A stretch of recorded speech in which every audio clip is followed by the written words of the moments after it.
If you have any kind of damage or disease, stem cells travel to the area and they actually secrete growth factors, cytokines, all kinds of different paracrine effects.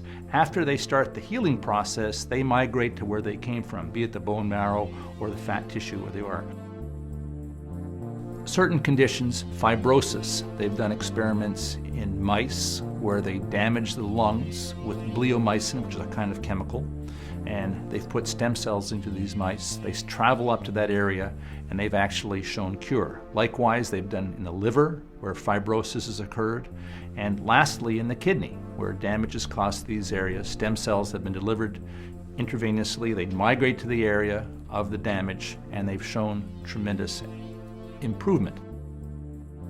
Now where it comes to Peyronie's disease, it's an unexplained fibrosing condition, and the idea is that stem cells would go there.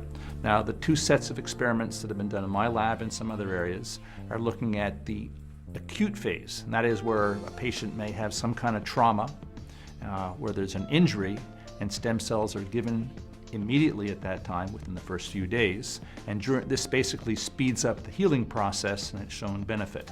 There's also a long-term or a treatment phase, and this is typical that most men present a year or two later down the course, but they've given stem cells to these derived from the adipose tissues, and they've actually showed that there is improvement.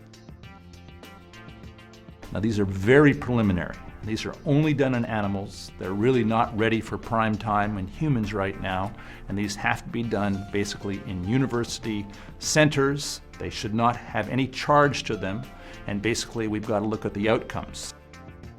Because there are concerns about using these things, they have to have oversight, and they should not be used in a commercial sense at this time in 2013.